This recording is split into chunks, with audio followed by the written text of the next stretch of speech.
Lo que viene ahora ya lo saben, es una sesión en la que vamos a dejar de hablar directamente de España y vamos a hablar indirectamente de España, hablando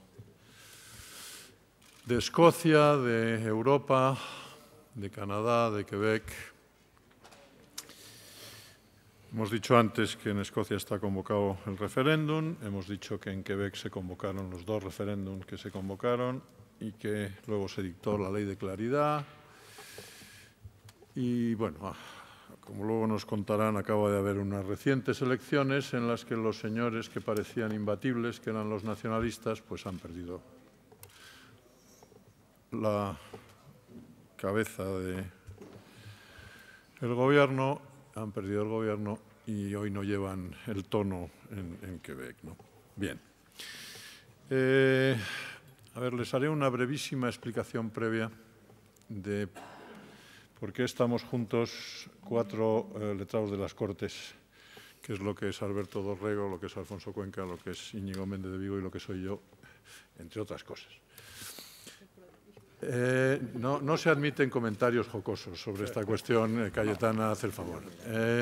Verán, un día me pareció que en FAES había que estudiarse a fondo Escocia.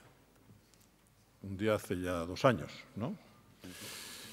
Porque estaba pasando lo que estaba pasando, todavía no estaba convocado el referéndum, se había ganado las elecciones por el Partido Nacionalista, Salmond había dicho lo que había dicho y se intuía lo que podía pasar y entonces, bueno, pues pareció que era buena idea reunirnos y trabajar sobre esto. Y como alguien tenía que estudiárselo a fondo, pues le pedí a un amigo que se lo estudiase a fondo. Y Alberto Dorrego, desde ese día, es la persona que más sabe sobre el referéndum escocés, Escocia, la historia de los escoceses, la prehistoria de los escoceses, el milenarismo escocés, el lago Ness y un montón de cosas. Poco después se planteó, vino Celine Dion, Stefan Dion, vino, no Celine. ¿En qué estaría yo pensando? Bien, esto es como lo de las elecciones andaluzas. Bueno, vino Stefan Dion y estuvimos con él, estuvimos charlando, estuvo en esa comida que estuvimos con él, Alfonso Cuenca, y le pedí a otro amigo, por favor, estúdiate a fondo esto, cómo está, cuéntanoslo, qué va a pasar con las elecciones. Y no solo lo contó, sino que además, tanto en el caso de Alberto Dorrego como en el caso de Alfonso Cuenca, ustedes tienen unos magníficos artículos publicados en Cuadernos, la revista de pensamiento político de FAES, sobre Escocia y sobre Quebec. Así que cuando se decidió que era buena idea hacer un apartado de esta reflexión sobre la organización territorial, sobre lo que está pasando en Escocia y lo que conocemos de Quebec, pues les dije, por favor, venir y contarlo. Y alguien les tenía que moderar.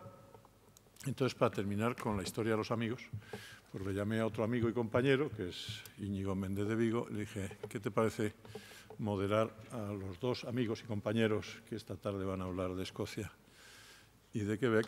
Y aquí tenemos el privilegio de tener al secretario de Estado para la Unión Europea con nosotros para que nos cuente lo que le parezca oportuno y, de paso, pues para que haga de introductor de embajadores de Alberto y de Alfonso.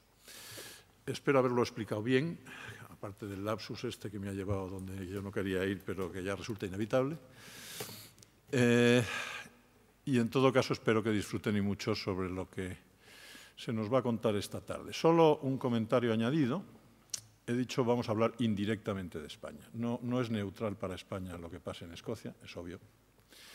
Y no es neutral que se conozca bien en España lo que es verdad que pasa en Canadá. Y digo que se conozca bien en España lo que de verdad pasa en Canadá, porque si tú escuchas a determinados señores sobre lo que dicen que ha pasado en Canadá, poco menos que mañana hay que dar la independencia a Cataluña o al País Vasco siguiendo el modelo de Canadá, ¿no? Dice, mire usted, precisamente en Canadá lo que ha pasado es que han tomado las medidas necesarias para que no se les rompa el país.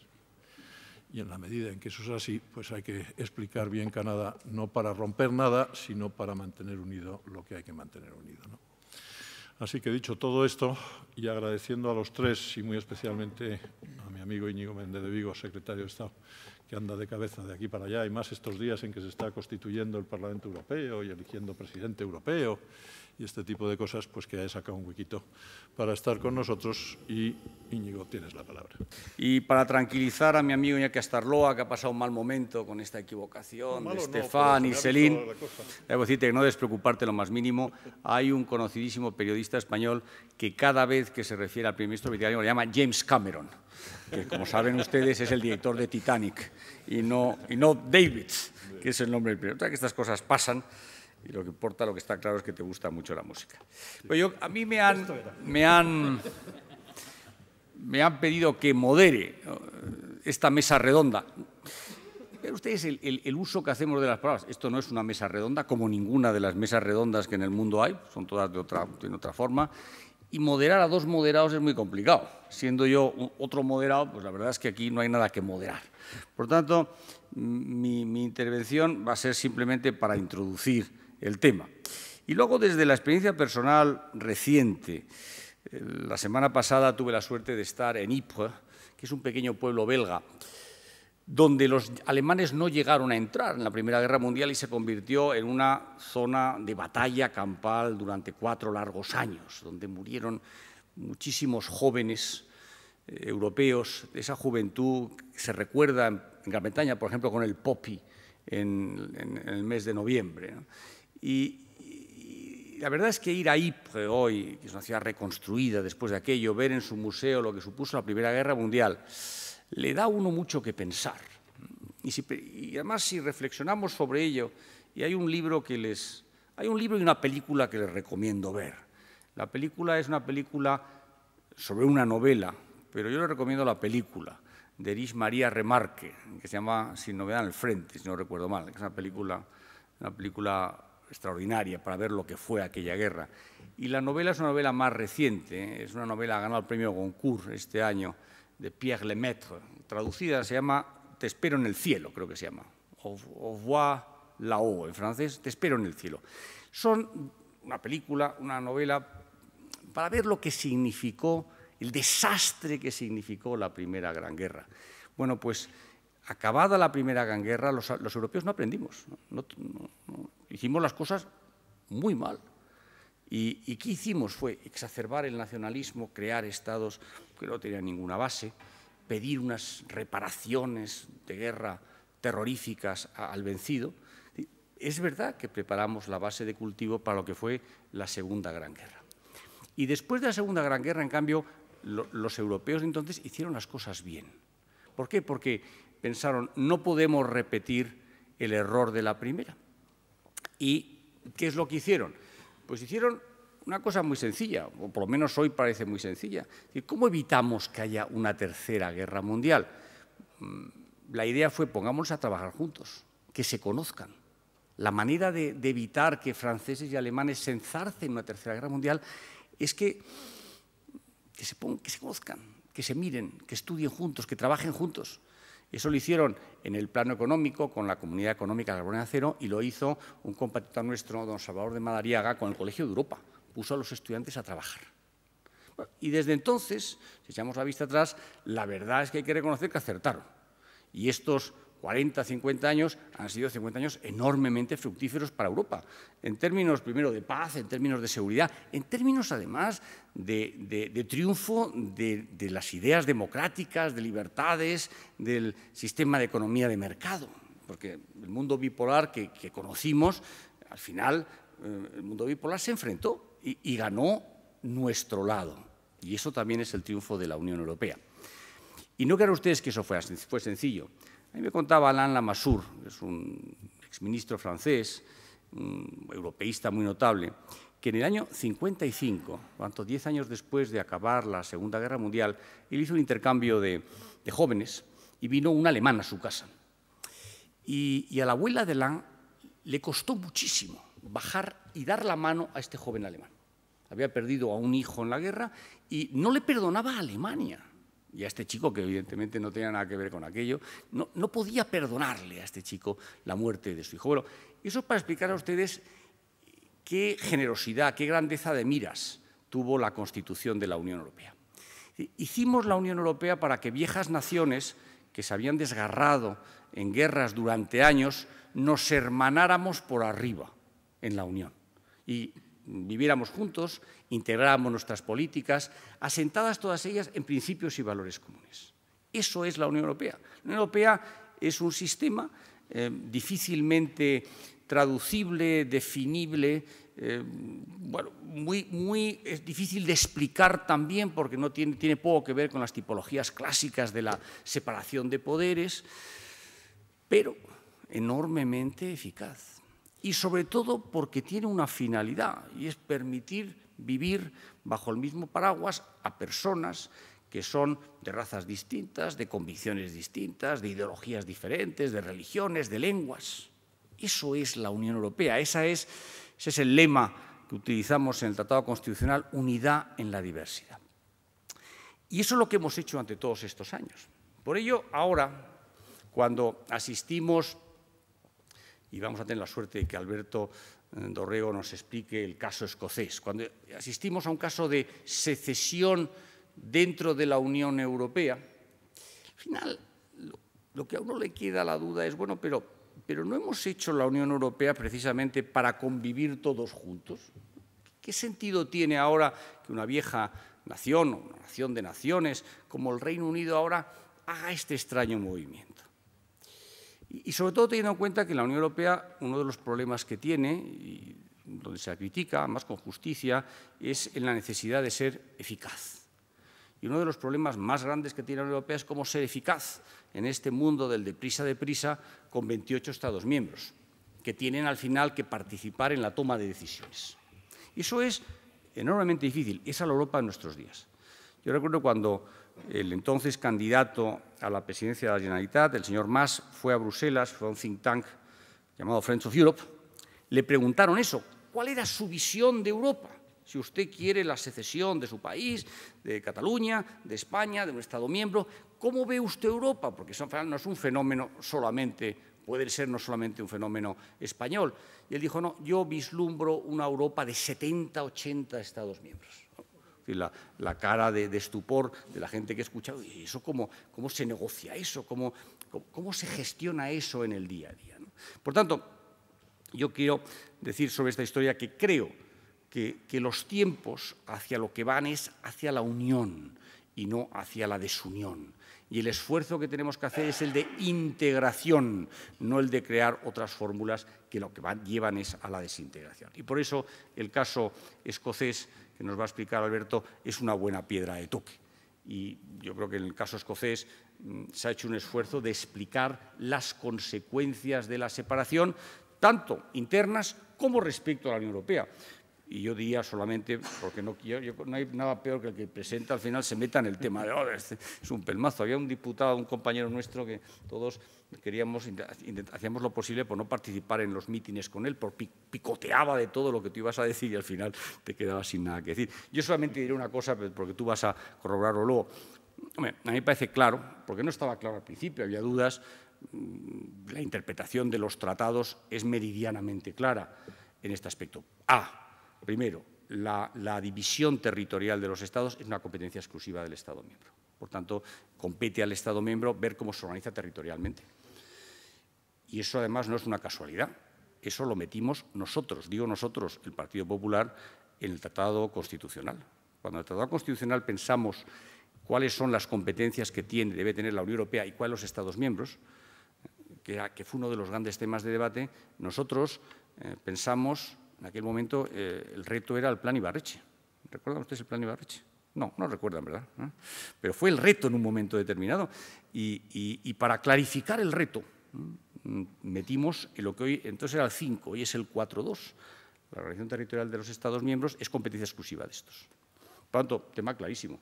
Cuando dice, no, yo no me quiero elegir, es un tema de España, yo creo que hay que añadir siempre, es un tema del Gobierno español, que es el que al final negocia con la Unión Europea, que es el interlocutor de la Unión Europea. Y el segundo tema es que también parece claro que cuando una parte de un Estado miembro se separa de acuerdo con la normativa constitucional de ese Estado miembro. El Estado miembro tiene que aceptarlo. Está claro que es un tercer Estado a efectos de la Unión Europea.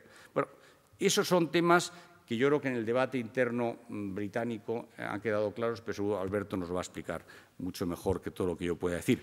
Y Alfonso Cuenca va a aludir al caso québécois. Yo todavía me acuerdo de René Levesque, que no sé qué habrá sido de él, pero es un tema interesante porque además iba a decir de la solución, pero bueno, solución no sé si hay, por lo menos en un sentido querido por algunos, lo que sí está claro es que Quebec, que era una ciudad muy próspera, un Estado muy próspero en estos momentos, pues ya no lo es menos, ¿no? Y ha sufrido las consecuencias de desgarro de su población que todos conocemos. Ambos son letrados de las Cortes como Iñaki, lo cual no sé si es un halago, no sé muy bien qué es, ¿no? Yo hice la oposición hace tantos años que ya no me acuerdo, he estado tan poco en activo que tampoco me acuerdo, pero sí tengo un gran respeto y un gran afecto por este cuerpo que es el nuestro. Ambos han ocupado además cargos de responsabilidad en la Administración del Estado, en la Administración autonómica, tienen experiencia y son inteligentes. Por tanto, qué mejor que yo me calle y que sean ellos los que hablen. Muchas gracias por los comentarios elogiosos y por la presentación del secretario de Estado, de Íñigo, buen amigo, efectivamente, y compañero de armas en aquella casa. Yo sí me acuerdo, ¿sabes? Cuando haber coincidido, cuando yo ingresé, y yo estabas todavía en activo en la casa y sí recuerdo aquellos momentos. Y muchas gracias, por supuesto, a la Fundación FAES por la invitación, por la amabilísima invitación para participar en esta mesa redonda o en este coloquio. Muchas gracias a Ignacio Astarloa, en primer lugar, porque además esto tiene es repetir, ¿no? Y después de lo prolijo que fue la última vez y tal, la cosa tiene más mérito, ¿eh? O sea que después de la hora y media larga que estuvimos ahí hablando de lo de Escocia, tiene su mérito. Muchas gracias, de verdad. Hoy es menos. Hoy es menos. La otra vez duró hora y media.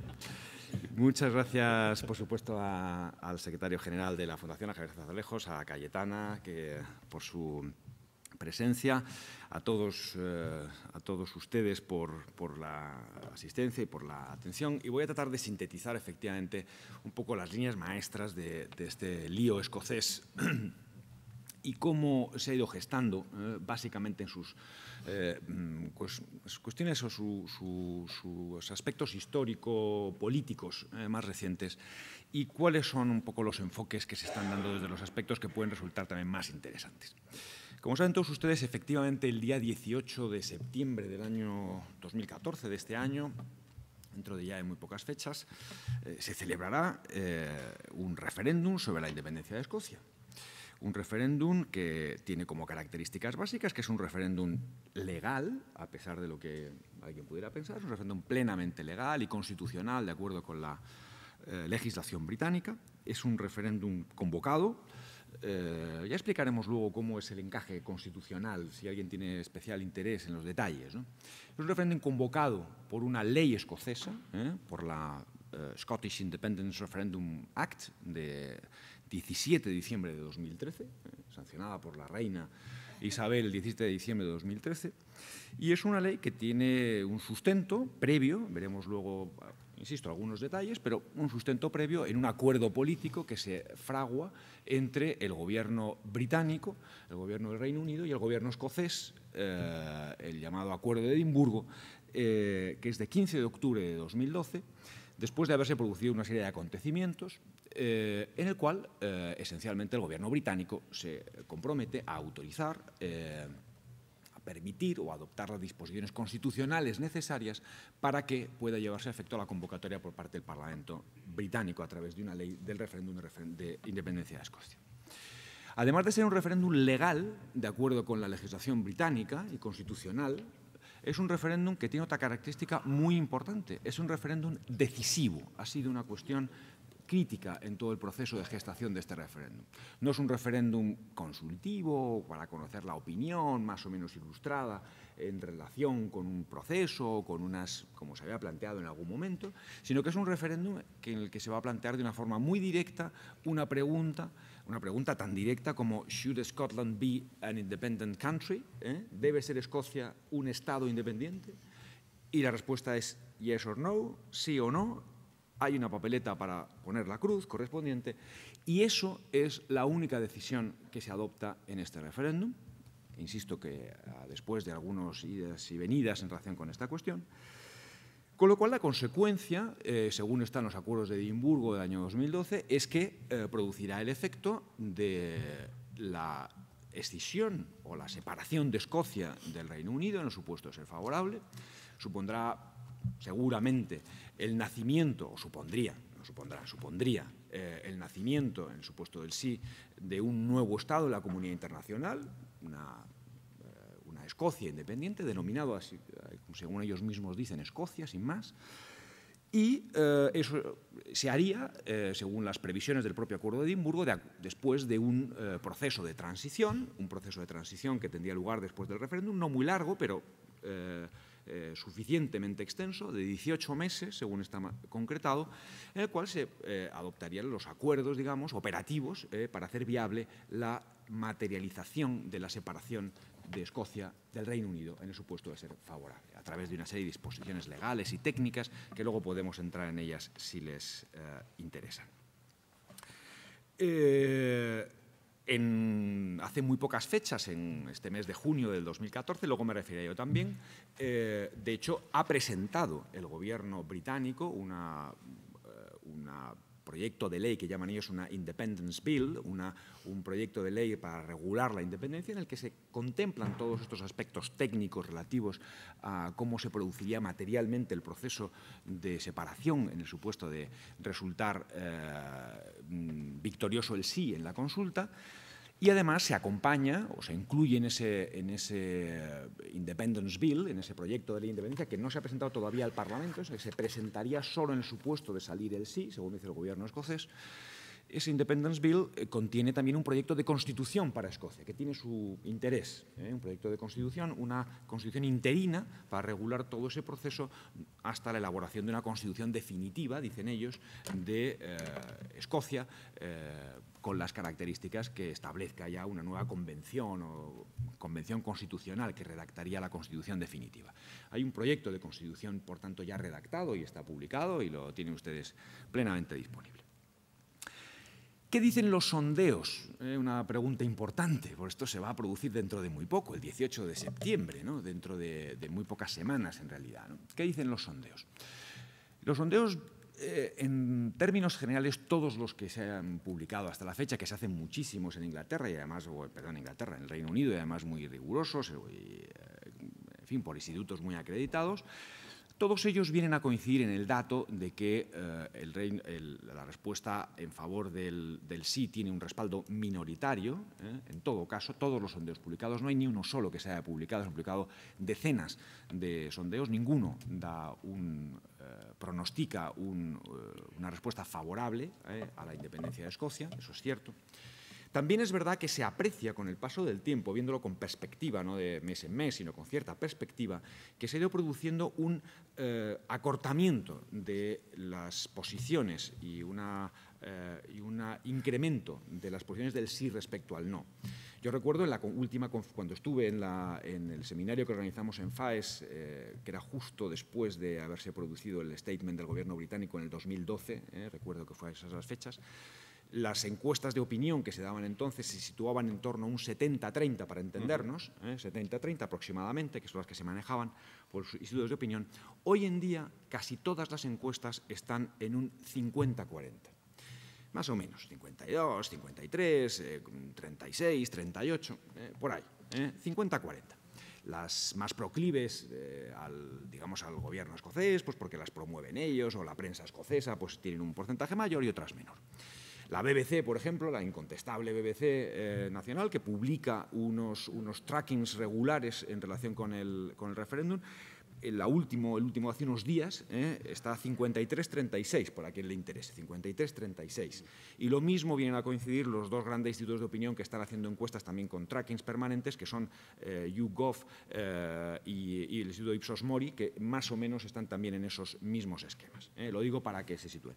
Hay un web que se llama whatscotlandthinks.com, donde tienen todas las encuestas, donde hay unos trackings permanentes y además se va haciendo un resumen de todas las encuestas encuestas que se van produciendo. Tiene hasta 65 o 70 encuestas que las van ellos ponderando, etcétera, y tiene mucho interés si alguien quiere seguir un poco cómo se va produciendo el desarrollo, digamos, demoscópico de todo este proceso. Sin embargo, en mi opinión, hay un elemento muy importante, antes lo hablábamos en la comida, que yo creo que en realidad produce cierto desenfoque de toda esta cuestión. En este referéndum hay una característica muy importante, que es la primera vez que se incorporan a la votación con una cesión, yo creo que bastante absurda, en mi opinión, del gobierno británico en los acuerdos de Edimburgo. Los votantes de 16 a 18 años, es la primera vez que se produce. En fin, resulta sorprendente que la primera vez que se somete a votación, o la primera vez que pueden votar jóvenes de 16 años, es un debate, pues en fin, que hay en varios países y también en España, en algunos, en fin, la primera vez, pues en lugar de abrirlo, pues no sé, para decidir sobre unas becas o para decidir sobre unas elecciones locales, pues lo abramos en una decisión tan trascendental como esta, es decir, a unos chicos a los que no se les permite tomar una pinta en un pub, sin embargo les decimos que pueden votar para decidir sobre la independencia de Escocia o comprarse un paquete de tabaco, que es lo que estamos diciendo, ¿no? Y bueno, pues esto produce un sesgo en estos resultados. El gobierno escocés ha estado muy empeñado en ello porque eso tiene mucha trascendencia desde el punto de vista práctico y yo creo que eso va a producir, junto con el pronóstico de una elevada abstención, produce unos sesgos en los análisis demoscópicos que hacen todo esto, sinceramente, bastante más peligroso de lo que parece. Digo peligroso porque, en fin, avanzo que obviamente me parece una tragedia para el Reino Unido y me parece una tragedia para Europa en general y también para nuestro país el simplemente contemplar la posibilidad, creo que todavía remota, de que pudiera salir triunfante el sí en el referéndum de independencia. Por otra parte, es muy importante destacar que el referéndum de independencia de Escocia es una cuestión capital. Es decir, Escocia no es una cuestión menor dentro del Reino Unido, no es, en fin, pues una islita que hay de estas que tienen a docenas los ingleses por ahí en el Caribe o en Oceanía, ¿no? Una colonia extrambótica, ¿no? El Reino Unido forma parte esencial del Reino Unido. Es una parte constitutiva, vitalmente constitutiva del Reino Unido. En términos territoriales significa algo tan importante como que es 1/3 de su territorio. La tercera parte de todo el Reino Unido es Escocia. Ni más ni menos, 1/3. Es verdad que en términos de población significa algo menos, son 5,2 millones, que no es tampoco poco relevante, son 5,2 millones, un 8% de la población aproximadamente, representan en torno a un 10% del PIB, sobre todo si se toman en consideración los ingresos o las rentas producidas de las explotaciones de gas y de petróleo del Mar del Norte, son en torno a 250.000 millones de euros sobre un PIB del Reino Unido de 2,5, lo cual significa un 10% del PIB del conjunto británico. Es una parte esencial del Reino Unido en términos históricos también, ya no solo económicos y territoriales. En términos históricos, el Reino Unido existe precisamente por la integración de los reinos de Escocia y de Inglaterra. Se produce a través de la unión real o una especie de unión real en 1603, con un primer monarca que asume las dos coronas, un monarca escocés, por otra parte, que asume las dos coronas y que inaugura la dinastía de los Estuardo en Inglaterra de una forma esencial para el devenir de la integración, y que a partir de 1707, con la firma de los Tratados de Unión, en un proceso además interesantísimo desde el punto de vista de su génesis histórica, cómo se va produciendo durante esos 100 años la progresiva integración de Escocia con Inglaterra, a través de esa embrionaria unión real, se integran definitivamente con la conformación de un Estado, con un único parlamento, con unas únicas leyes, sin perjuicio de las singularidades que siempre ha tenido Escocia y del reconocimiento de su personalidad, pero con un Estado único en la comunidad internacional, con un Parlamento único, instituciones de gobierno únicas, con un sistema jurídico también muy integrado y con una estructura evidentemente estatal en todas sus manifestaciones exteriores. Por tanto, es una cuestión, insisto, capital. No es un asunto menor para el Reino Unido, no es un asunto accesorio, no es un territorio poco relevante para el Reino Unido. En Escocia, por otra parte, igual que sucede en España, las relaciones comerciales más importantes que se producen de Escocia son obviamente con el resto del Reino Unido. 2/3 partes de todas las exportaciones o de todo el comercio de Escocia, 2/3 partes son con el resto del Reino Unido, con Inglaterra, naturalmente. Las instituciones, por ejemplo, financieras escocesas, que son tan importantes, los grandes bancos y las instituciones financieras de todo orden, de empresas de seguros, sectores de bolsa, etcétera, escocesas que son muy, muy importantes, el 90% de sus clientes, más del 90% de sus clientes son ingleses. El porcentaje de ingleses que viven en Escocia y de escoceses que viven en el Reino Unido es inmenso, enorme respecto a su propia población. Es decir, el grado de imbricación que existe es realmente fabuloso. Una consideración adicional también es, como decía antes Ignacio Astarloa, es obvio que, y por eso estamos además aquí, en un seminario aquí en la Sierra de Madrid en el mes de julio, esta cuestión es una cuestión relevante desde el punto de vista del Reino Unido, pero qué duda cabe que tiene una importancia capital, no solamente para el Reino Unido, sino también para el resto de Europa y, por supuesto, también para España. Para la Unión Europea, porque es la primera vez, en realidad, que se aborda o que se tiene que enfrentar Europa a un proceso de estas características, de una secesión de una parte esencial del territorio principal de un Estado miembro. Los precedentes históricos, que son el caso argelino y el caso de Groenlandia, tienen mucha importancia desde el punto de vista jurídico, pero no tienen relevancia desde el punto de vista político. No es un caso asimilable desde el punto de vista político, ni mucho menos. Y, por otra parte, es evidente que el nacionalismo español, en todas sus manifestaciones, pues ha tomado como un referente permanente, y está tomando en la actualidad un referente permanente, el proceso independentista escocés. Es también bastante obvio. Lo cual es curioso, porque en un primer momento fue justamente al contrario. Es decir, el nacionalismo escocés tomó como un gran referente de sus propios planteamientos y de su propio proyecto político el nacionalismo español, y como objetivo de llegada casi la consecución de la situación política, por ejemplo, del País Vasco o de Cataluña, pero muy principalmente del País Vasco en términos económicos, por ejemplo, ¿no? Y ese referente pues, parecía haberse invertido. Estamos ahora mirando muy directamente a Escocia. Las declaraciones parlamentarias son permanentes, las que se están produciendo por parte de todos los parlamentos, en las comunidades autónomas, digamos, en el País Vasco, en Cataluña muy singularmente. Las declaraciones políticas de apoyo, el seguimiento del tema en los medios de comunicación es, por supuesto, obvio. Se han producido resoluciones, por ejemplo, hay alguna de ellas, la de 16 de febrero de 2012, con la abstención del Partido Socialista de Cataluña y con el voto en contra, naturalmente, del Partido Popular, en la que se hizo un respaldo expreso del proceso escocés. Y la proposición, por ejemplo, de ley orgánica que presenta el Parlamento de Cataluña y que se debatió el 8 de abril de 2014 en el Congreso de los Diputados en relación con la transferencia de competencias a Cataluña para la convocatoria o para la celebración de una consulta de estas características, hace referencia explícita al proceso escocés y al referente comparado de Escocia. Por tanto, este es un asunto que desborda el ámbito de lo que es el Reino Unido y entra muy de lleno en los intereses de todos aquí. La gran pregunta que se hace, o que que se hace desde el nacionalismo, la gran pregunta interesada que se hace desde el mundo nacionalista, es evidente.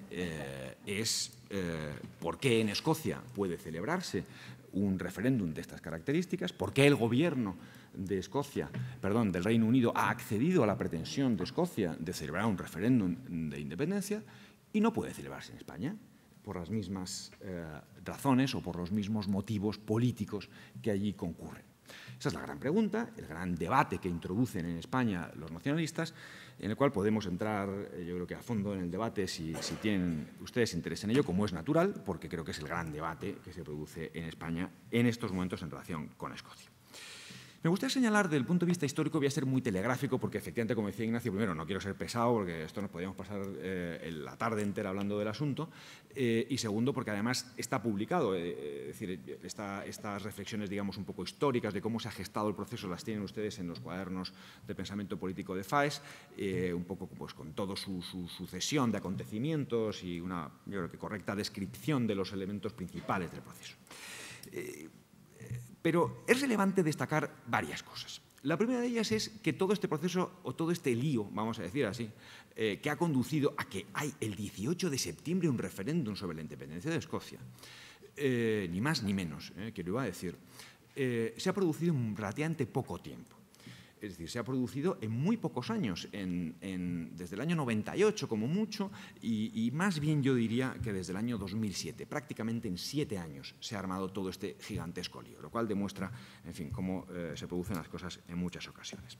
Si recuerdan ustedes, o como ustedes saben perfectamente, en el año 79 hubo ya un primer referéndum que convocaron un partido laborista agonizante, el de James Callaghan, justo ya al final de su periodo de gobierno, para llevar a cabo la devolution, que llaman ellos, la creación de un régimen, digamos, de autogobierno en Escocia, en el año 79, un referéndum que se celebró el 1 de marzo del año 79, en el cual no tuvo la mayoría suficiente en el pueblo escocés. Era un referéndum además post-legislativo, ya existía la ley y se trataba de otorgarle vigor o no otorgarle vigor, en el que se sometía a consulta si debía existir un parlamento en Escocia, básicamente, ¿no?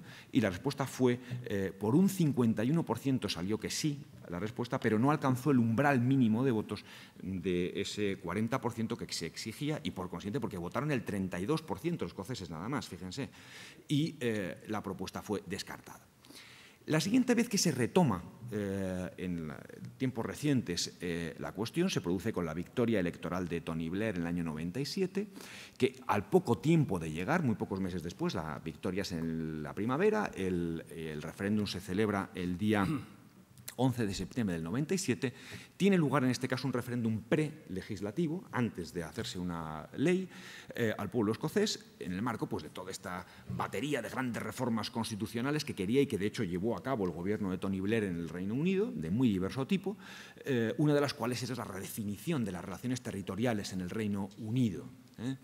Pues en ese contexto de grandes reformas y de grandes ambiciones de Blair recién llegado, después de un larguísimo periodo de permanencia en el poder del Partido Conservador, se plantea como gran estrategia esta cuestión.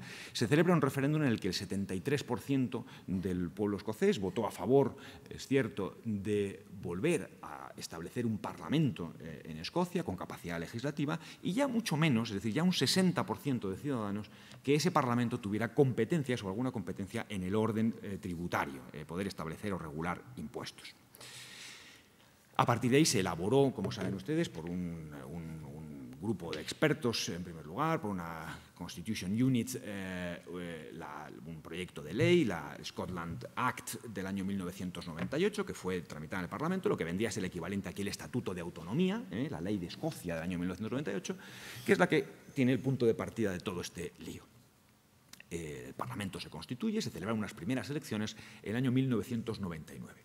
Primer follón que se organiza en el año 1999, elecciones del 99. Es que las elecciones no tienen lugar con arreglo al procedimiento tradicional del Reino Unido, este first past the post, es decir, con sistema de distritos uninominales y netamente mayoritarios, que tan excelente resultado les ha dado en su historia a los ingleses, ¿no? Sino que se hace un sistema, se diseña un sistema electoral mixto entre mayoritario y proporcional, con un porcentaje de diputados elegidos por distritos uninominales y otro, muy relevante, elegido por unos distritos plurinominales con un sistema proporcional puro. ¿Efecto que produce? El efecto que produce en estas elecciones del 99, ya se ve desde entonces, es que el Partido Laborista en los distritos uninominales arrasa en las elecciones, el Partido Laborista que siempre ha triunfado en Escocia.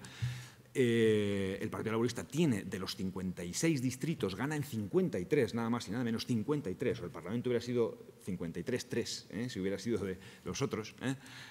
Y, sin embargo, con el sistema proporcional eso se invierte completamente y llegan a ser la segunda fuerza, lógicamente, el SNP, el Partido Nacionalista Escocés, con 35 escaños que nacen de aquello, ¿no? Uno de los problemas que hay en Escocia, no nos engañemos, es el problema de la irrelevancia desde el punto de vista político que tiene el Partido Conservador, que ha tenido históricamente el Partido Conservador. En Escocia, en el Parlamento de Westminster, de los 59 diputados que hay, 59 diputados en Londres, en Westminster, 59, solo hay uno del Partido Conservador, que tradicionalmente deben vivir allí, no sé muy bien quién, ¿no? No son muy aficionados a la cosa, ¿no? Porque es sorprendente la escasa presencia del Partido Conservador en Escocia. Pues bien, se forma un gobierno, primero, entre los laboristas y los liberaldemócratas, que pone en marcha un poco el proceso, el sistema. Las siguientes elecciones se aprueban las grandes leyes, etcétera, pues para poner en marcha el sistema de autogobierno escocés. Siguientes elecciones son el año 2003, elecciones, se vuelve a producir un resultado muy similar, bajan algo los nacionalistas escoceses, pero se reproduce más o menos y hay un nuevo gobierno liberal-demócrata. En esas elecciones, además, no participa Salmon, el líder del Partido Nacionalista Escocés, porque entonces está fuera de juego por razones políticas en su propio partido. Y el año 2007 se celebran unas nuevas elecciones, cada 4 años, se celebran las elecciones, año 2007, que son las más relevantes, porque en esas elecciones el partido laborista está muy debilitado por el Blair, la guerra de Irak, las grandes tensiones que se producen dentro de su propio partido político. De hecho, él se va del liderazgo del partido laborista pocos meses después, y que sustituye Gordon Brown, y se producen unas elecciones con una mayor excitación nacionalista y se produce una victoria por un solo escaño, además no en los distritos uninominales, sino en los distritos aplicando el sistema proporcional, por un solo escaño del Partido Nacionalista Escocés, por un solo escaño. Aunque, sin embargo, naturalmente, en términos de voto real de la población, el porcentaje de voto entre, digamos, los unionistas, vamos a llamar así, o los partidarios o los que no ponen en cuestión la unidad del Reino Unido, y los independentistas es 60-40 a favor de los unionistas. Es decir, en esas elecciones, 2007, sí, gana por un escaño el Partido Nacionalista Escocés, pero el 60% son votos de partidos unionistas. Pese a lo cual, sin embargo, a los 2 meses de haber estado en el gobierno, primero, se comete posiblemente un cierto error de cálculo político, porque con ese escaño de diferencia se cede el gobierno, además un gobierno en exclusiva y minoritario, al Partido Nacionalista Escocés, le da el gobierno, es cuando llega el gobierno Salmon, y ya inicia un proceso de radicalización incesante a los 2 meses, presentando ya un primer documento, el documento este que he comentado en alguna ocasión, un white paper que se llama Choosing Scotland Future, que ya plantea abiertamente la necesidad de dar al pueblo escocés la capacidad de decidir libremente su futuro, el convocar un referéndum, y ya incluso se plantea hasta una propuesta, 2 meses después de llegar al gobierno, una propuesta para la convocatoria de un referéndum relativo a la independencia de Escocia. Esto se intenta contrarrestar desde el lado unionista con una estrategia que es la de, en fin, esta llegada del nacionalismo que se produce de la manera que he dicho, con una respuesta política, que es con la creación de una comisión de expertos, una comisión que se llamó la Comisión Kalman, una comisión muy importante cuyos resultados merece la pena leer, en los cuales pues, lo que se hace es tratar de buscar una salida a esta pretensión nacionalista, es decir, hombre, es verdad que el sistema tiene pocas holguras para el gobierno o para la autonomía escocesa y que como consecuencia de ello es necesario darle un refuerzo en sus competencias, fundamentalmente un sistema de mayor capacidad fiscal, mayor corresponsabilidad, otorgarle más responsabilidades en los impuestos, que es el proyecto del informe Kalman. Proyecto que hace suyo el gobierno británico y que además plasma en una reforma de la Scotland Act del Estatuto de Autonomía, estamos hablando que 7 años después de haberse aprobado nada más, en lo cual se intenta dar un vuelco importante en la asunción de competencias por parte de Escocia, sobre todo en el terreno, insisto, fiscal, en otorgarle muchas más competencias fiscales y en otros terrenos, pero sobre todo en el orden fiscal. Eso, naturalmente, no produce ningún efecto en el gobierno escocés, que sigue con su ofensiva y lo que plantea como mucho es una estrategia de decir, señores, es imprescindible que rechazamos esta propuesta que se hace desde el informe Kalman, que está hecho por las fuerzas unionistas y por el gobierno británico, y aceptamos el que pueda debatirse o que pueda convocarse una consulta con una doble opción, con una doble base, con una doble pregunta, que ha sido siempre la pretensión escocesa. Una, que sería lo de ir a una fórmula que se conoce como Devo-Max, porque la anterior, la del informe Kalman, es la que se conoce convencionalmente en el argot un poco político como la Devo-Plus, una devolución ampliada. Devo-Max es la devolución de máximo. O podemos ir a la Devo-Max, que consistiría en prácticamente tener todas las competencias fiscales. Ellos además citan expresamente País Vasco y Navarra, ese es el modelo, es decir, en el que recaudamos, gestionamos todos los impuestos y aportamos un cupo, y además todas las competencias de gestión, excepto en asuntos exteriores, defensa, el currency y las pensiones, el resto de las competencias son de Escocia. Eso sería el Devo-Max y eso lo plantearíamos como una alternativa en un referéndum a la independencia. Ese es el planteamiento lisa y llanamente de la cuestión. Se hace también con un draft referéndum, etc. Y este proyecto, este draft referendum bill que se presenta por el gobierno escocés, entonces ya al final de la legislatura del 2007, es con el que se presenta el gobierno escocés a las elecciones del año 2011.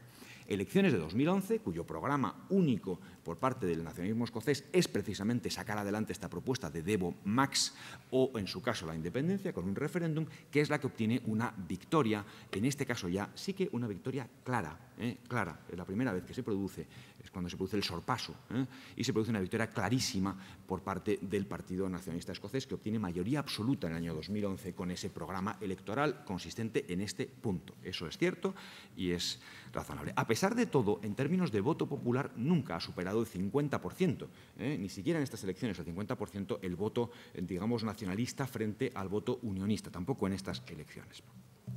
Producen un nuevo documento, una nueva radicalización, plantean ya en un nuevo documento que probablemente ellos no tengan competencias y que sería necesario buscar el acuerdo con el gobierno británico, explican las fórmulas para poder llegar a ese acuerdo desde el punto de vista constitucional y una serie de previsiones sobre cómo debería desarrollarse el referéndum. Aquí se produce un punto de inflexión muy importante, porque es en este momento, estamos hablando del año 2011, cuando se está recién aterrizado en el gobierno británico, lleva unos pocos meses, el nuevo gobierno del Partido Conservador y del Partido Liberal Demócrata, en un hung parliament, en un parlamento sin mayoría absoluta en Westminster. Y se produce la gran decisión política, se produce en enero del año 2012, en un documento además de 3 páginas, que es el más importante en todo este proceso, en el cual el gobierno británico ante el Parlamento de Westminster presenta un statement en enero del 2012 y dice: señores, vamos a aceptar la celebración de un referéndum por parte de los escoceses. Vamos a aceptar el planteamiento del gobierno escocés. Lo hacen sobre la base, pues en fin, de naciones, the most successful multinational nation, la más exitosa estado multinacional del mundo, ¿no?, dicen ellos, ¿no?, con 300 años de historia.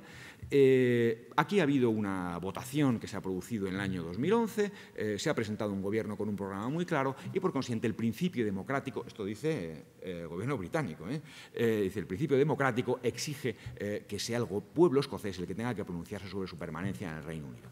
Nosotros, dice el gobierno británico, no somos partidarios de ello, no somos partidarios, por supuesto, creemos que la independencia es un fracaso completo y sería un disparate gigantesco, pero no nos pondremos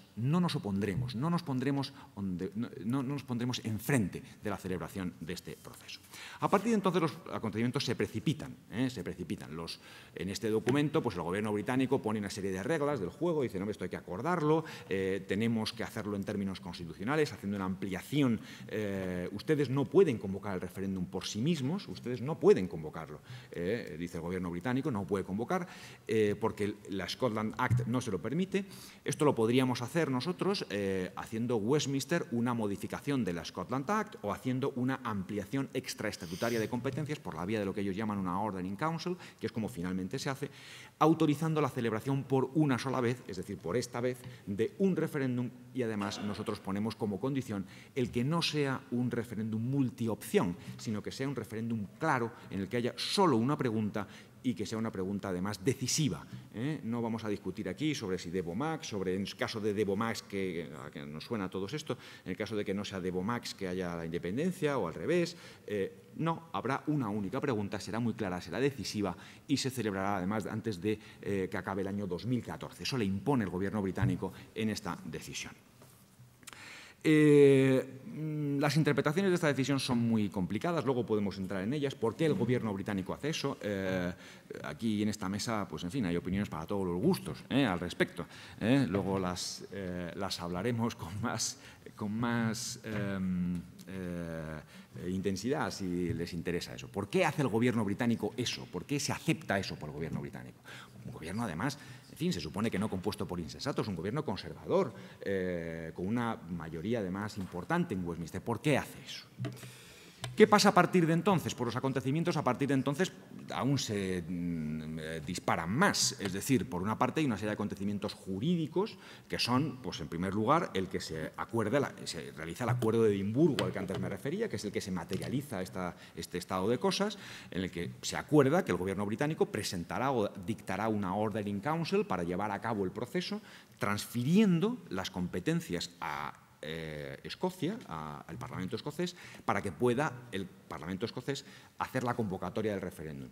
Es verdad que con la condición de que sea una pregunta única, que sea una vez y que además se haga antes de finales de octubre del año 2014. Con esas condiciones, pocas más, y con una serie de reglas del juego desde el punto de vista, pues, de la limpieza del proceso electoral, ¿no?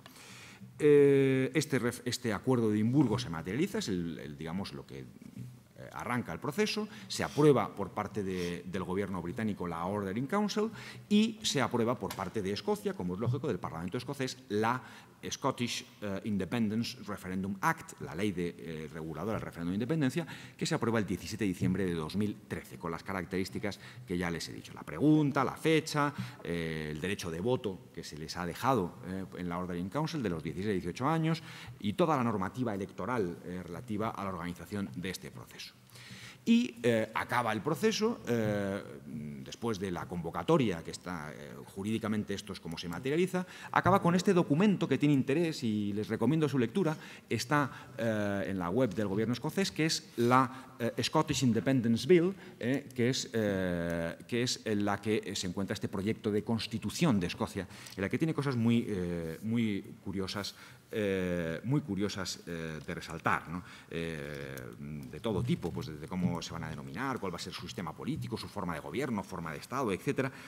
Y alguna muy curiosa, por ejemplo, es que la jefatura de Estado en ese proyecto de Constitución es una jefatura de Estado monárquica. Se declaran como una monarquía constitucional, una monarquía parlamentaria. La jefe de Estado será la reina Isabel, y sus sucesores. Está en la Constitución, el proyecto de Constitución de Escocia. La nacionalidad, ¿quiénes van a ser escoceses?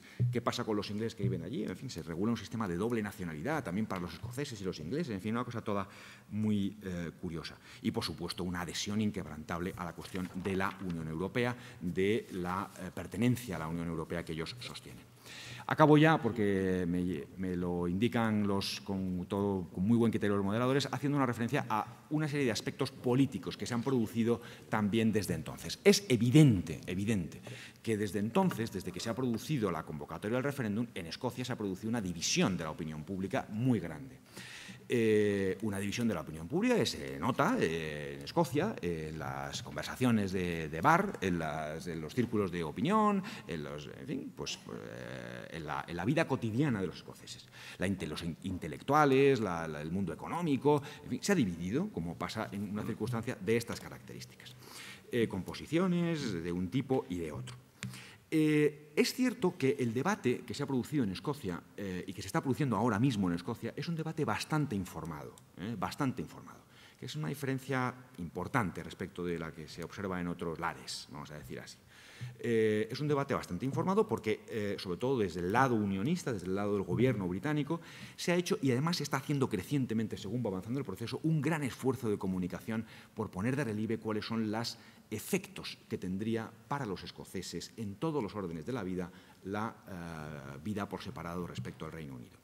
Me gustaría enseñarles, no les voy a referir a ellos, dos documentos. Hay uno muy importante desde el lado unionista, que es este documento que se llama Scotland's Future, que es un documento muy bien hecho desde el punto de vista conceptual, en el cual se examinan, desde el lado digamos, del gobierno escocés, digamos, todas las áreas de gobierno posibles, desde la defensa, seguridad, interior, las pensiones, el currency, en fin, el empleo, la educación, todos los ámbitos de gobierno, cómo resultarían en el supuesto de la independencia y cómo se abordarían. Y están todos en este documento tocho, que no se lee a ningún lector, de 700 páginas, en el cual pues, se cuenta bastante bien todo eso, pues, de una perspectiva algo sesgada. Es curioso, respecto a lo que decía Íñigo antes, que ellos sostienen la tesis, es conocida, la podemos debatir luego en términos más técnico-jurídicos, ellos sostienen la tesis, está en este documento bien explicada, de lo que llaman ellos la continuity of effect, effect, es decir, sostienen la tesis de que se produce una especie de ampliación o una especie de ampliación de la Comunidad Europea implícita o una sucesión implícita en su condición de miembro de la Unión Europea, o que puede suceder eso.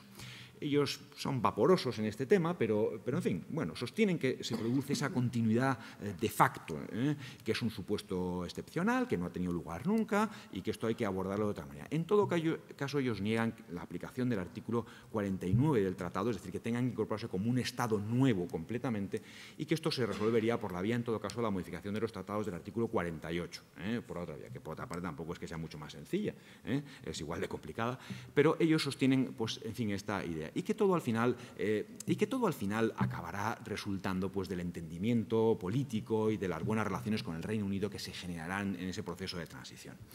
El gobierno británico, por su parte, también ha producido innumerables documentos. Ha hecho esfuerzos, ha hecho la Cámara de los Comunes, en primer lugar, que es muy notable y les recomiendo mucho la lectura de esos documentos, mucho, al que tenga interés en esto. Se creó una comisión, una inquiry, una comisión de encuesta en la Scottish Affairs Committee, en la Comisión de Asuntos Escoceses, en la cual se han ido produciendo centenares de comparecencias de expertos, de constitucionalistas, de expertos de todas las materias, que han producido 14 informes, 14 reports sobre todas las materias, que están todos publicados, muy interesantes sobre el tema. El gobierno británico, en el Ministerio de Asuntos Escoceses, ha publicado unos documentos que se llaman Scotland Analysis, que son unos documentos en los cuales se analizan también sector por sector todas las políticas y todas las inconsistencias y los inmensos riesgos y perjuicios que tendría la separación de Escocia del Reino Unido en todas las áreas, en las pensiones, en cómo la deuda pública, en la currency, qué pasa con la libra esterlina, en fin, todos los terrenos, los mercados de valores, en fin, en todos los terrenos habidos y por haber. Hay uno muy importante que Íñigo conocerá perfectamente, que es el que se refiere precisamente a las relaciones internacionales y al tema de la Unión Europea, que está producido por el Foreign Office y que es un documento especialmente importante, es un documento extenso que dice qué pasaría no solamente con Escocia, sino con el propio Reino Unido en el supuesto de una secesión de Escocia, ¿no? Entonces, como se lo plantean todo, pues en fin, lo analizan con rigor, ¿no? Y hay un informe jurídico que ha servido de base a la oposición oficial del gobierno británico, el Foreign Office, que está hecho por los catedráticos James Crawford y Alan Boyle, son un catedrático de Cambridge y otro de la Universidad de Edimburgo, y barristers además conocidos, unos grandes especialistas de internacional público, que les recomiendo su lectura. Es uno de los documentos mejores que se pueden leer sobre la materia, en fin, a los que nos gusta el derecho, ¿no? El derecho, si es que esto del derecho internacional público se puede llamar derecho, que es discutible, ¿no? Acabo. Y les recomiendo mucho la lectura de este documento, en el cual viene básicamente a sostener que el caso del Reino Unido que este caso es único, pero que la tesis razonable que debería producirse naturalmente sería que el Reino Unido permanecería como el Estado sucesor en el caso de una sucesión. Obviamente es una reflexión sobre la sucesión de Estados muy, muy interesante, con derecho comparado, etcétera. Se produciría la situación del Reino Unido, la sucesión y, por supuesto, Escocia pasaría a ser un Estado nuevo y, como tal Estado de nueva creación, tendría que aplicar por su pertenencia a todas las organizaciones internacionales de las cuales quiera pertenecer y, por supuesto, también al ámbito de la Unión Europea, coincidiendo también, es verdad, que tiene todo esto un componente político y de reconocimiento por el resto de la comunidad internacional que es muy relevante. Y hasta este momento hemos llegado en relación con el proceso de independencia de Escocia. Y perdón por un poco la extensión que he tenido. Muchas gracias. Ayer se celebró, como algunos de ustedes sabrán, el 1 de julio el Canada Day, en cuanto que se conmemoraba el 137 aniversario de la sanción por Su Majestad Británica, la Reina Victoria, en 1867, de la denominada British North America Act, que es el documento fundacional del dominio canadiense, porque así se llamó y así se configuraba constitucionalmente a la nueva realidad política que surgió como consecuencia de la aprobación por el Parlamento británico de esa ley. Y el dominio del Canadá, como saben ustedes, estaba conformado por 4 provincias, Nueva Escocia y Nueva Brunswick, que son 2 provincias menores, y las 2 grandes comunidades fundadoras del Canadá actual, que no son sino Ontario, de población anglófona, y Quebec, conocido de población francófona. Lord Durham, comisionado británico en Canadá en el primer tercio del siglo XIX, vino a describir a Canadá como una nación en cuyo seno vienen a guerrear dos pueblos, el francés y el inglés. Hay un poema quebequés que señala que ahora eres rosa, pero recuerda que una vez fuiste lis, lo cual viene a demostrar muy claramente los parámetros en los que se ha movido la relación quebequesa-canadiense, aunque en todo caso tampoco debe exagerarse las tensiones que ha habido históricamente en esta relación. Creo que lo que nos llega a esta orilla del Atlántico en algunas ocasiones aparece, como señalaba Ignacio Astarloa, deformado. Yo creo que por la elección, no voy a decir si intencionada o no intencionadamente, del método inductivo frente al deductivo, es decir, se quiere llegar a una conclusión y posteriormente, no, se llega a una conclusión a priorísticamente y sobre eso se monta un análisis determinado. Mucho me temo que en el caso canadiense nos encontramos en ese supuesto. Como digo, esas relaciones no fueron especialmente tensas en los primeros 100 años de convivencia canadiense. De hecho, Quebec participó muy activamente en la redacción por parte de los delegados canadienses en Londres de la British North America Act. También, por otra parte, Quebec, y más en concreto Montreal, ha sido el centro de la vida económica, política y social canadiense hasta fechas muy recientes, en donde ha entrado en declive, como aquí se ha venido a señalar por el moderador con anterioridad. Con todo, también es cierto que no han faltado periodos de tensión históricos, derivados sobre todo de determinados aspectos en relación con la francofonía, no precisamente en Quebec, por ejemplo, en el estado de Manitoba, con la denominada crisis de las escuelas a finales del siglo XIX, o ya sí en Quebec con los reclutamientos obligatorios a propósito de las dos guerras mundiales. Pero en todo caso, el estado de cosas sí que cambiará en la década de los 60 del siglo XX, con el advenimiento del Partido Liberal al poder en la bella provincia. Como recordarán algunos de ustedes, dicho partido emprenderá lo que se vino a denominar como Revolución Tranquila, que es un proceso de modernización necesaria, por otra parte, de Quebec, que era una sociedad muy tradicional, donde la influencia, por ejemplo, de la Iglesia Católica originaria de la colonización francesa era muy alta y donde había incluso seria resistencia a la introducción del estado de bienestar. Pero, como digo, ese proceso de modernización también conllevó que se replantearan las relaciones o el modo de insertarse por parte de Quebec en el resto del Canadá y que incluso ya en ese periodo, al menos desde un punto de vista teórico, se planteara la independencia como posible opción.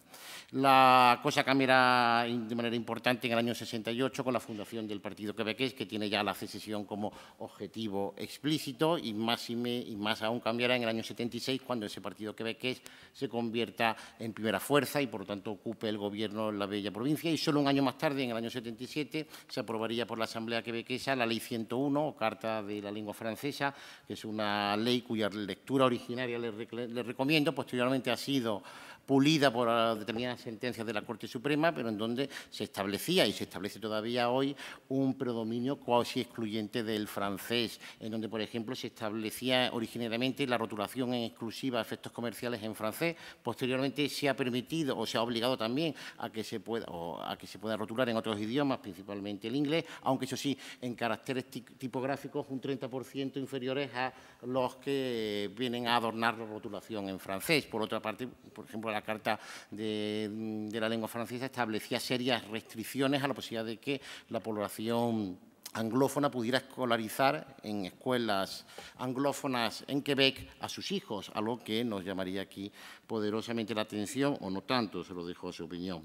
En relación con estas reivindicaciones soberanistas, en un primer momento van a culminar en el referéndum conocido del año 1980, en donde se plantea una pregunta que dista de ser clara, en donde se viene a preguntar a la ciudadanía si aceptaría un modelo de pacto-asociación que incluiría la soberanía, es decir, viene a mezclar pacto-asociación con soberanía por parte de Quebec, y en donde el resultado, como es bien conocido, fue negativo, con casi un 60% de noes y una participación superior al 85%. El siguiente siguiente punto a destacar en este íter no es otro sino el que ha acaecido con motivo de la aprobación de la Constitución del año 1982. En términos jurídicos constitucionales no es una Constitución estricto sensu, se trata más bien de una reforma de la de 1867 a través del proceso de patriación por el que se rompe cualquier tipo ya de vestigio de atadura o subordinación a la antigua metrópoli, es decir, a Londres, y donde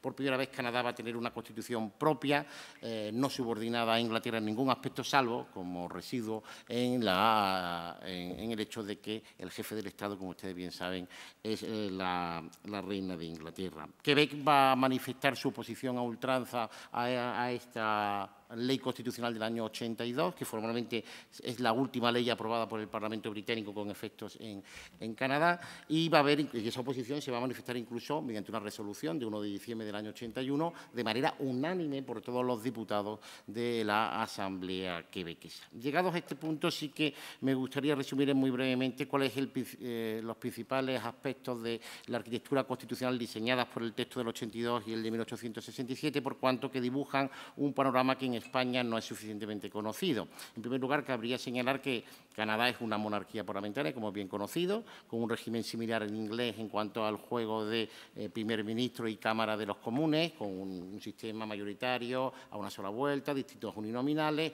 en donde la distribución entre los distintos distritos provinciales es acorde a la población, aunque no exacta, y aquí salen perjudicadas, y este es un dato relevante que se viene a reiterar en otras instituciones canadienses, las provincias del oeste, que son las provincias que se han venido a incorporar más recientemente a Canadá en términos históricos, y en donde sale beneficiado Quebec, por ejemplo, con relación a su vecino Ontario. Quebec tiene un 23% de escaños y un 24% de población, mientras que Ontario es un 38% de población y un 34% de escaños, algo que puede parecer baladí, pero que en términos de la dialéctica política canadiense ni mucho menos lo es. También Canadá cuenta con un Senado sui generis, por cuanto que es una suerte de Cámara de los Lores inserto en un Estado federal, algo prácticamente desconocido en el derecho comparado. Las únicas concomitancias podrían encontrarse en el Senado australiano, seguramente. Es una Cámara en donde los lores son designados los senadores son designados por el primer ministro con carácter cuasi vitalicio, es hasta los 75 años, que es cuando se jubilan, y donde no existe una representación territorial, aunque eso sí se establece que en la designación libre por parte del primer ministro habrá de tener en cuenta una equidistribución territorial respecto a determinados porcentajes que se establecen en la Constitución, es decir, tantos tienen que residir en Quebec, tantos tienen que residir en Nueva Brunswick, etcétera. Y aquí, de nuevo, Quebec sale beneficiada con respecto a Ontario y, sobre todo, con respecto a las provincias del oeste, Alberta, British Columbia, etcétera, en donde ni mucho menos esa representación en el Senado es acorde a su peso demográfico, aunque, como digo, propiamente no se trataría de una Cámara de representación territorial, y de ahí su atipicidad. Por otra parte, también en el Tribunal Supremo encontramos reproducida esta dinámica territorial. La designación es realizada libremente por el primer ministro, pero por 3 magistrados, por mor de la ley del Tribunal Supremo del año 1875, tienen que ser quebequeses, en este caso por la explicación histórica y en principio aceptable de que el derecho civil francés, como ustedes bien conocen, es plenamente aplicable en la bella provincia. Entre el resto de provincias se establece una distribución, ya no por vía de ley, sino por vía de convenciones, 3 a Ontario y los otros 3 por sistema rotatorio entre las provincias del Pacífico. Por lo que respecta a la distribución territorial del poder, bueno, saben ustedes que Canadá es un Estado federal, aunque un Estado federal sui generis, por cuanto que no responde a los cánones del federalismo alemán o del estadounidense, por ejemplo, y esto tiene una explicación histórica en la que ni mucho menos puedo ahora detenerme. Existen 10 provincias, 6 que se añadieron conforme se iba colonizando el oeste del Canadá, y 3 territorios que tienen un grado de autonomía algo inferior al de las provincias. La distribución de competencias sigue un sistema de doble lista, con las típicas competencias reservadas al Estado central, como defensa, moneda, deuda, etcétera, competencias provinciales muy importantes, exclusivas, en materia como sanidad, educación o servicios sociales, y competencias compartidas que han sido punto de fricción en Canadá, por ejemplo, en un tema muy sensible en dicho país, como es el de la inmigración, o por ejemplo la agricultura o el régimen de pensiones. Por lo que respecta, por ejemplo, al régimen de derechos y libertades, contiene la ley del 82, la ley constitucional del 82, es una tabla que fue una novedad en el derecho canadiense. Destaca la cláusula no obstante, que establece, y es algo inusitado en el derecho comparado, solo tiene antecedentes en Jamaica y en Israel, la cláusula no obstante, que permitiría a las provincias excepcionar en su ámbito territorial la aplicación de una ley federal respecto a determinados derechos, aunque también se establecen una serie de excepciones en donde no se podría aplicar dicha cláusula, como por ejemplo en cuestión lingüística. De ahí que el Tribunal Supremo haya venido a limitar algunas de las aristas más estridentes de la cláusula Quebec contenida en la Carta de la Lengua Francesa. Hasta aquí el arquitrabe constitucional canadiense. Una vez que se aprueba la Constitución del año 82, hay que señalar que se producen distintos intentos desde las autoridades federales, principalmente el Partido Conservador, que ha llegado al poder recientemente, por intentar acercar posiciones con Quebec. Y se producen distintos intentos de reforma constitucional para satisfacer las demandas quebequesas, en donde sorprendentemente, algo que no se dice, por ejemplo, o no se insiste mucho en los análisis que llegan a este país, se producen acuerdos iniciales entre todas las provincias, incluida Quebec, y las autoridades federales. Aunque posteriormente, y no puedo ahora detenerme en ello, dichos acuerdos finalmente fracasarían. Los iniciales del lago Mitch, por cuanto que dos asambleas, no la quebequesa, sino la de Manitoba y Terranova, no someten a votación en el plazo establecido los acuerdos inicialmente firmados, y en el caso de los acuerdos de Charlottetown, por cuanto que se celebra un referéndum nacional en donde, por muy escaso margen, por un 1 y pico %, sale la opción negativa y no se suscriben los acuerdos. Singularmente, el grado de rechazo a esos acuerdos es mayor en las provincias del oeste que en Quebec, lo cual también es ilustrativo de la dinámica política en la que se ha movido recientemente Canadá y sobre la que posteriormente algo señalaré. Fracasados estos intentos de acercamiento hacia Quebec, va a cambiar la dinámica de las relaciones como consecuencia de que en el año 1993 el bloque quebequés, que es una especie de marca blanca, aunque no exactamente, la política o el sistema de partidos canadiense es muy complejo, pero también muy interesante y les recomiendo su historia. El bloque quebequés supondría la agrupación de diputados quebequeses en la Cámara de los Comunes con objetivos independentistas, pero que no tiene una ligazón formal con el partido quebequés, que está implantado solamente en la bella provincia. Pues bien, por mor del sistema electoral canadiense, el bloque quebequés llega a ser la segunda fuerza en el Parlamento de Ottawa, superando con creces, por ejemplo, al Partido Conservador. Y un año más tarde, en el año 94, el partido quebequés alcanza de nuevo el poder en Quebec y el nuevo primer ministro, Parizeau, emprende un camino hacia un segundo referéndum que se celebra en el año 95, como ustedes bien saben, en donde el margen en este caso de noes es mucho más escaso que en el año 80, como saben ustedes, es de un 50,5 frente a un 49,6 aproximadamente, con una altísima participación superior al 93% del electorado quebequés. La campaña, como recordarán, fue muy tensa, con acusaciones de corruptelas, etcétera, y en donde se produce un fenómeno curioso en las últimas semanas de campaña, en donde grupos sociales, no solamente fuerzas políticas del resto de Canadá, realizan acampadas, rallies en Montreal, en Quebec y en ciudades de la bella provincia para manifestar los lazos que siempre han unido al resto de Canadá con Quebec. El hecho del fracaso del referéndum tiene varias consecuencias, la caída del primer ministro quebequés y también que desde Ottawa se venga a iniciar un doble plan, lo que se conoce como plan A y plan B. Un plan A, que sería la política de acercamiento, en donde se reconoce, por ejemplo, se impulsa la aprobación en la Cámara de los Comunes del reconocimiento de Quebec como sociedad distinta, en donde se hace una declaración por el resto de provincias, la de Calgary, en donde se reconoce dicho carácter de sociedad distinta, pero ello no satisfaría tampoco a la Asamblea quebequesa, y el plan B supone un intento de encauzar lo que podría ser un tercer referéndum de independencia, por cuanto que el partido quebequés no renunciaba en ese momento ni mucho menos a un tercer referéndum. Y para ello se plantea la célebre consulta a la Corte Suprema canadiense, que se plantea en septiembre del año 96, y la Corte Suprema responde con su célebre dictamen de 20 de agosto del año 98, en donde respondía principalmente a dos preguntas. La primera, ¿cabe la secesión unilateral de Quebec por el derecho interno canadiense? Y la respuesta como saben ustedes, de la Corte Suprema es no. Recuerda que hay 4 grandes principios esenciales del derecho constitucional canadiense que han de solventar la cuestión, que son el principio democrático, el de primacía del derecho, y constitucionalidad, el principio del federalismo y la protección a las minorías. El dictamen de la Corte Suprema señala que no cabe esa secesión unilateral, por cuanto que en todo caso es necesario acudir a la reforma constitucional de la Constitución canadiense del año 82 para que se produzca efectivamente dicha secesión. El tribunal no se pronuncia sobre cuáles de los procedimientos de reforma serían indicados, y en el caso canadiense hay hasta 5 procedimientos de reforma en su Constitución y de muy distinto alcance. El ordinario, el del artículo 38, supone la aprobación del Parlamento Federal, pero también de las asambleas de al menos 7 provincias que supongan al menos el 50% de la población. Ese es el ordinario. Después uno súper agravado del artículo 41 que exige la unanimidad tanto del Parlamento Federal como de las asambleas de todas las provincias. Como digo, el tribunal no concreta, no aclara a qué procedimientos se habría que acudir en todo caso.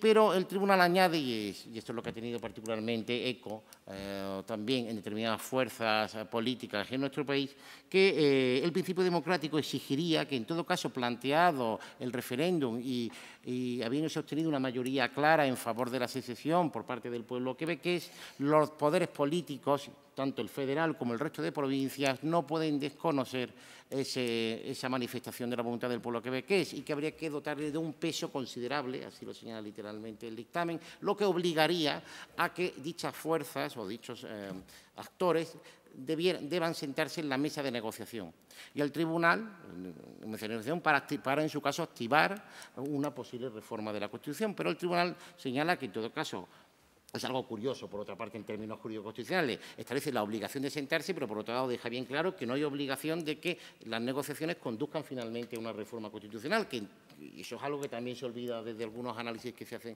en este país. El tribunal, en todo caso, señala que serán requeridas, en último término, las mayorías y los acuerdos establecidos por el texto constitucional del año 1982. También el tribunal incluso impone una serie de puntos mínimos de las negociaciones, señalando que deben de adoptarse acuerdos sobre el futuro del activo y del pasivo, sobre la delimitación clara de fronteras, sobre el estatuto de los aborígenes, cuestión esta muy sensible en Canadá, sobre también la protección a las minorías, está pensando en los alófonos, es decir, los francófonos presentes en Quebec. La segunda pregunta, como recordarán, era si el derecho internacional, en todo caso, permite la secesión unilateral por parte de Quebec. El tribunal hace un discurso muy gráfico, muy ilustrativo, muy pedagógico de la normativa internacional al respecto, con respecto al derecho de autodeterminación y a su límite, es decir, el del respeto al principio de la integridad de los Estados, y recuerda que, de acuerdo con el derecho internacional, solo caben 3 supuestos en los que sería admisible la secesión y en ninguno se inserta Quebec.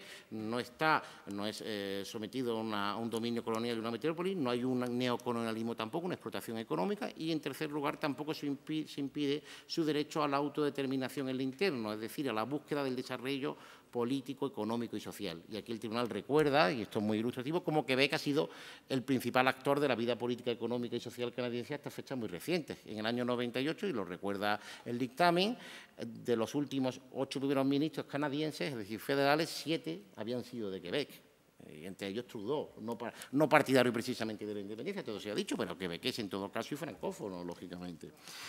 Por lo tanto, la respuesta del tribunal es que no estamos ante un supuesto en el que el derecho internacional pudiera admitir la secesión. El Gobierno de Ottawa toma nota de lo señalado por la Corte Suprema y aprueba en el año 2000, bajo el elan bajo el impulso de Stéphane Dion, la Ley de Claridad, una ley de claridad que traduce al plano jurídico legal lo establecido en el dictamen, y creo que lo traduce con bastante acierto, en cuanto que exige claridad en la pregunta y en la respuesta. Y en este sentido se establece que, planteado un referéndum de secesión por una provincia, el supuesto que regula la ley también es curioso en términos constitucionales, porque es un supuesto muy concreto.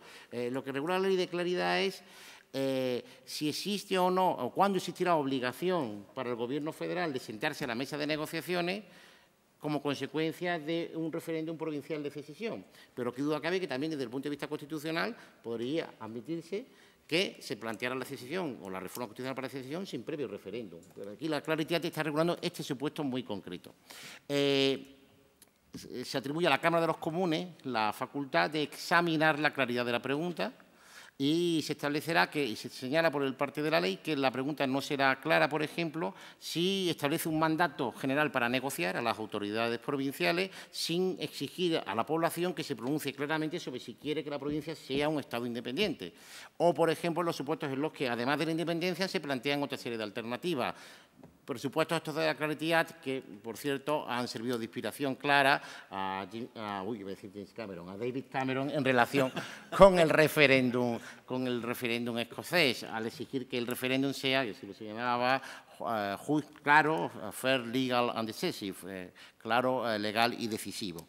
En segundo lugar, se exige que la respuesta sea también muy clara y para ello habrá que atender a la mayoría de los votos afirmativos, señala la ley, es decir, ya se presupone que no basta la mitad más uno, es decir, a la importancia de la mayoría, con lo cual la mitad más uno parece no suficiente. Y, en segundo lugar, también al porcentaje del electorado que ha participado. El referéndum puede seguir adelante si estos requisitos no se cumplen. Lo que ocurre es que en tales casos las autoridades federales no se sentarán a negociar. Posteriormente la reforma constitucional como consecuencia del mismo. Una aclaración en relación con la claridad de la respuesta, lógicamente esta se hace a posteriori, este fue un tema muy debatido en la política canadiense, por cuanto que se señaló que era más acorde con el principio de seguridad jurídica que ya antes de la celebración del referéndum se fijara qué porcentaje de síes o de noes se requería para entender aprobado o rechazar una determinada opción. Finalmente se prefirió hacerlo a posteriori. Esto introduce inseguridad jurídica, aunque todo se ha dicho, y admitámoslo aquí, es un instrumento disuasorio de primera magnitud de cara a intentar aventuras referendarias en el futuro, como de hecho ha demostrado la experiencia reciente canadiense. Voy abreviando, porque ya me mira combinatoriamente Ignacio, señalar que la claridad también establecía una serie de puntos que las negociaciones de reforma constitucional debían de abordar, siguiendo lo establecido por la Corte Suprema, y que la Asamblea quebequesa reaccionará inmediatamente. La ley de claridad se aprueba a finales de junio de 2000 y antes de que termine el año la Asamblea aprueba la Ley de Derechos Fundamentales de Quebec, en donde se afirma el derecho exclusivo del pueblo quebequés a disponer de sí mismo y, por otra parte, se establece que basta la mitad más uno de votos para entender aprobar una determinada opción en todo referéndum, cualquiera que sea su materia, celebrado en la provincia de Quebec. A partir de ahí, ¿cuál ha sido la evolución posterior en Canadá? Bueno, pues que indudablemente se ha producido un enfriamiento de la cuestión, en buena parte, aquí nos lo explicaba, como ha recordado Ignacio Estefan Dion hace unos meses, por el hecho del dictamen de la Corte Suprema y por la Ley de Claridad, que ha sido un instrumento disuasorio de primer orden, en cuanto que a la hora de convocar un tercer referéndum, las opciones independentistas se lo pensarán muy mucho, como de hecho ha pasado, por cuanto que desde el año 95 no se convoca un referéndum secesionista en la bella provincia. Otro de los efectos es que inmediatos a la sentencia, al dictamen, porque no es una sentencia propiamente dicho, y a la Ley de Claridad, es que el partido quebequés perdió el gobierno regional o provincial en el año 2003 y estaría 9 años alejado del mismo, no lo recuperaría sino en el año 2012. En el año 2012 vuelve el partido quebequés al poder, aunque no con mayoría absoluta, 54 escaños de 125 de la Cámara, y a poca distancia el Partido Liberal con 50 escaños. Consciente de que el margen no era muy holgado, la nueva primera ministra quebequesa, Pauline Marois, deja aparcado el tema secesionista y referendario, incluso en una visita a Escocia hace un año y medio, interpelada por la prensa escocesa, señaló que no se planteaba en el corto y medio plazo en Quebec plantear un nuevo referéndum. Y, como pasa en muchas ocasiones en política, alentada por unas encuestas que parecían en principio muy propicias para los intereses del partido quebequés, se decide recientemente disolver la Asamblea quebequesa y convocar elecciones para el pasado 7 de abril de 2014. La sorpresa fue mayúscula en los cuarteles generales de dicho partido, cuando asistimos a una debacle histórica. Se pasa de 54 escaños a 30, mientras que el Partido Liberal pasa de 50 a 70. Hay una tercera fuerza creciente, la Coalición por el Futuro de Quebec, que pasa de 19 a 22, una fuerza muy heterogénea, no es, frente a lo que se ha señalado en algunas tribunas, un partido independentista, no, en absoluto. Tiene una corriente que plantea el referéndum como muy pronto para dentro de 10 años, pero es una fuerza muy heterogénea y aún así la suma de uno y otro partido no llegaría a los actuales parámetros en los que se mueve el Partido Liberal. El Partido quebequés era consciente de que la campaña electoral no podía ser planteada como un referéndum sobre el referéndum, pero precisamente sus antagonistas, el Partido Liberal, sabía que si se planteaban esos términos los resultados le iban a ser muy propicios, como fue. De hecho, el Partido Liberal planteó claramente el tema referendario, es decir, su oposición en todos los debates, etcétera. A ello se une que también un candidato algo excéntrico del Partido quebequés, un magnate de los medios de comunicación, no rehuyó el enfrentamiento y entró de lleno con declaraciones altisonantes y en donde volvía a poner la bandera independentista como el leitmotiv del Partido quebequés, lo cual después tuvo el trasunto electoral que ha tenido, hasta el punto de que el día de San Juan, hace pocas fechas de San Juan Bautista, fiesta nacional en Quebec, ha sido, a partir del tiempo lluvioso, el más alicaído para las fuerzas del Partido quebequés de los últimos años, por cuanto que ha retrocedido a niveles de los años 70 en cuanto a importancia numérica en la Asamblea. ¿Y por qué el enfriamiento? Por la ley de claridad, también por el aspecto económico que es capital en Canadá. En primer lugar, por la crisis. Y no hace falta insistir en ello. Los ciudadanos no están interesados ahora en cuestiones de articulación jurídico-constitucional, sino en salir de la crisis.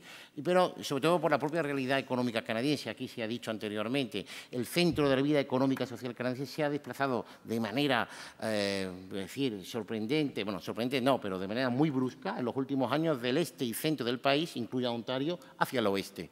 Ello por mor de dos circunstancias principales, por Vancouver y toda su zona. Vancouver creo que es la ciudad con población china mayor fuera del país asiático, con un tráfico hacia el otro lado del Pacífico gigantesco y, lógicamente, en ese marco de relaciones, la cuestión de la independencia de Quebec es mirada como mínimo, con mucha lejanía. Y, en segundo lugar, también dato muy importante, por los descubrimientos de unas formidables reservas energéticas, sobre todo petrolíferas, en la zona del oeste, que ha hecho de Alberta una de las zonas económicas no más pujantes solo de Canadá, sino del nuevo continente, incluso a nivel mundial. Ello hace que los habitantes del oeste miren con mayor recelo las reivindicaciones de Quebec, incluso ha venido a cundir una especie de let them go, que se vayan, y ello, por contraposición, los ciudadanos y la propia clase política quebequesa es bien consciente de que, si bien hay estudios que señalan que Quebec independiente podría ser viable económicamente, nunca llegaría a los parámetros de desarrollo que alcanza el Canadá,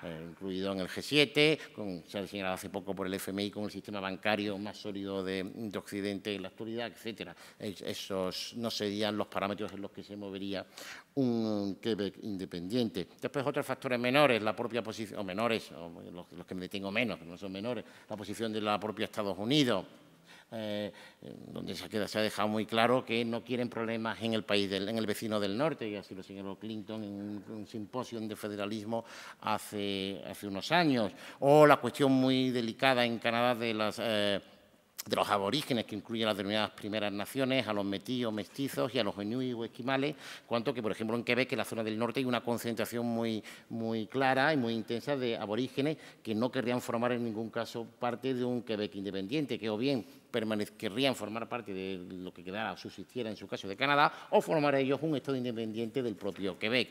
Ni que decir tiene que el bloque quebequés y el partido quebequés no admiten la secesión dentro de la secesión. Bueno, pues esta es una cuestión que desde luego también, por lo tanto, dificulta la consecución final de esa meta.